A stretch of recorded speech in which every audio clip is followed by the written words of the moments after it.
If $1.3 million could land a scammer, we are about to reveal in prison for 11 years. Just imagine the number of years Kofi Boat, Agony Pascal, Derrick Van Yeboah, and even Dada Joe Remix would bag for their involvement in over $100 million in the USA. Also, ask yourself how Haja for real managed to escape a huge sentence when her amount falls within the same range. He came to America, not for the dream, but to rob it blind. A Nigerian man just got slapped with over 11 years in prison after stealing more than $1.3 million in COVID benefits. And what did he do with the money?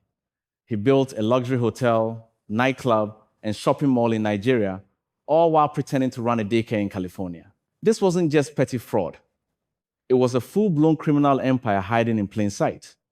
A Nigerian man was sentenced to over 11 years in prison for fraudulently obtaining $1.3 million in COVID-19 jobless and disability benefits.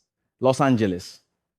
On July 10th, 2023, a Nigerian man living in the San Gabriel Valley was sentenced to 135 months in federal prison for defrauding California and Nevada of $1.3 million in COVID-19 pandemic unemployment and disability insurance benefits. He achieved this by submitting more than 100 fraudulent applications using stolen identities and used the money to build a nightclub and a mall in Nigeria. Abiola Femi Quadri, 43, of Pasadena, was sentenced by United States District Judge George H. Wu, who also ordered him to pay $1,356,229 in restitution and a $35,000 fine. Quadri is a Nigerian citizen who acquired permanent residency in the United States through what he described, according to court documents, as a fake wedding in messages to a woman who was not his wife. He pleaded guilty on January 20 to one count of conspiracy to commit bank fraud. Quadri withdrew the fraudulent unemployment and disability benefits at ATMs from 2021 until his arrest in September 2024 at Los Angeles International Airport, where he was scheduled to fly to Nigeria. Quadri sent at least $500,000 abroad during the scheme. He also paid for the construction of a 120-room resort hotel in Nigeria, Oyins International, which includes a nightclub, a mall, and additional high-end amenities. Quadri failed to disclose his ownership of the hotel as required when completing his financial disclosure to the court. Investigators found images of 17 counterfeit checks totaling more than $3.3 million on Quadri's phone, along with messages discussing negotiations for the checks. Some of the checks were made payable to shell businesses held in the names of Quadri's aliases. California paid Quadri to provide daycare services to developmentally disabled children through his Altadena-based business, Rock of Peace. When agents searched Quadri's residence, they found the children's misappropriated food aid debit cards, the United States Postal Inspection Service US, Immigration and Customs Enforcement, Homeland Security Investigations, and the California Employment Development Department Investigation Division investigated this matter. Assistant United States Attorney Andrew Brown of the Major Fraud Section prosecuted this case. During the COVID-19 pandemic, several Africans, particularly from Nigeria, Ghana, and a few other countries, took advantage of emergency relief programs in the United States to commit fraud. These programs were designed to quickly distribute financial support to people who lost their jobs, small businesses facing closure, and others affected by lockdowns. Because the systems had to be rolled out fast, many lacked proper verification processes, which opened the door for large-scale scams. The scammers first studied how the relief programs worked, especially unemployment insurance, the Pandemic Unemployment Assistance, All Paycheck Protection Program, PPP, and economic injury disaster loans.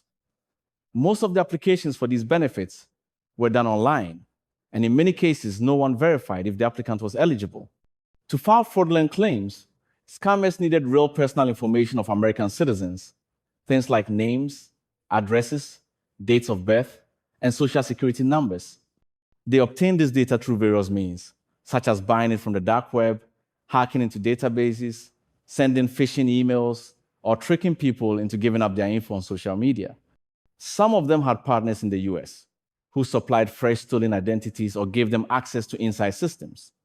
Using this stolen information, they logged into government websites and submitted fake claims, pretending to be unemployed workers, small business owners, or self-employed individuals hit by the pandemic. Many of these claims were approved automatically or without much review, and payments were sent out quickly. To receive the stolen funds, scammers either opened fake bank accounts in the victims' names or used prepaid debit cards that could be sent to US. Addresses controlled by their collaborators. In some cases, the money was deposited into online payment apps like PayPal or Cash App, and then laundered through cryptocurrency or transferred back to Africa via money mules. The scam was so widespread that in some states, tens of thousands of false claims were filed. Some people even made millions of dollars before getting caught. US. Authorities later revealed that a significant portion of this fraud was traced to organized networks operating in West Africa, often with inside help from people already living in the US. The entire operation showed a high level of coordination, knowledge of government systems, and the ability to exploit digital platforms across borders. This is the same means that gave most Ghanaians and Nigerians enough money to become misbehaving across their respective countries. With the sudden clampdown on most of the beneficiaries of such scams, those who enjoy the most should expect that the FBI might knock on their door soon. We will report on it should we get hold of any news around it. Until then, one Nigerian is already in hot water. This isn't just a story about one man, it's a warning. The system might be slow, but it watches everything. From fake weddings to stolen food aid, Abiola Femi Quadri thought he'd found the perfect hustle until the FBI showed up. Stay logged in. At Wicked Blogger Ghana, we expose the real streets behind the headlines. If you think the game is over, think again, because the next big scam might already be unfolding in silence. Hit the subscribe button, turn on post notification, and leave a comment. Before leaving, we want to share to our entire followers that we are off Snapchat and have no plan of returning to the platform. Any account bearing our name on Snapchat is fake. Our only social media platforms are YouTube, TikTok, and Telegram. And a link to our Telegram page is included in the description box. Hit that subscribe button if you haven't. See you in our next video. Where you guys they do need to know and no. I say, unless but I go YouTube them go see. I mean I dare YouTube. I don't watch myself. I swear to God, say all the insults we what do the video insult. I never hear one say me. What do they insult me today? No be today. So ask me. Nobody remember our own receipts. Anything you go do for me, get receipts. Now, what do we can do that they talk say? He send my own pocket money 5,000. Na kwa see my high pool fitting collaborate my high pool and collaborate them for Juma bro. Cause I want to Juma bro. Juma ni nyama Dusty D. Then Dusty D they get all the jobs for them. Who they bring jobs to you? Me are the hype you, me the small boys they bring the jobs to you. So if small kolan the Juma na young kolan Juma no. Na bro need ya. Now I'm 5,000 wedding. Now I'm ka to you as you come and wedding. Then I mean your mouth. And they be out on our internet. Who go any massive? Why do you disgrace yourself for? If nobody want to tell the gospel truth, you disgrace yourself. That video where you go do, you disgrace yourself. As a CEO, everybody for street know me. I'm sure I say true. Now my be I'm a crash boy harding, but nobody they take my loyalty out of me, bro. I still roll for ya motherfucking niggas, bro. I was still doing my shit, bro. And I'll turn a car and I'll somebody genius. If I make turn my car, bad man, what's with that?